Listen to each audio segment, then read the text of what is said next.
फिर वही बात आती है at the end of the day कि आप अगर आप खेलने गए हुए हैं तो आपको अपने ऊपर कॉन्फिडेंस नहीं है। और फिर वही बात है प्रोफेशनल लाइफ में, पर्सनल लाइफ में, अगर आपको अपने ऊपर कॉन्फिडेंस नहीं है, अगर आप ही बैठे हो गए यार मैंने ओवर ही लगानी है, जिस तरह मर्जी गुजरे बस गुजर जाए किसी तरह, ये दिन गुजर जाए, दिन नहीं गुजरता भाई। ऑस्ट्रेलिया में, इंग्लैंड में, न्यूजीलैंड में दिन नहीं गुजरता, 90 ओवर जो है सर के ऊपर आ जाते हैं और वो नहीं होता। इमाम अल हक को अपनी जो है स्ट्रेटेजी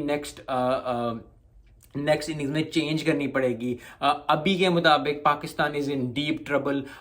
2 इनिंग अगर 150 या 200 स्कोर भी करता है, 300 स्कोर की लीड हो चुकी है, 200 स्कोर अगर वो पहले 2 सेशन में कर लेते हैं और ऑस्ट्रेलिया के पास इतनी कैपेबिलिटी है कि वो 2 सेशन में 100 करके अगर 500 का टारगेट भी पाकिस्तान को देते हैं, 4 सेशन में पाकिस्तान 500 आए, मुझे नहीं लगता कि लास्ट टाइम कब 500 कब किया था पाकिस्तान ने, खासकर ऑस्ट्रेलिया में या इंग्लैंड में या न्यूजीलैंड में इस तरह की पिचेस पे उन्होंने कब किया था, तो बहुत ही मुश्किल होगा।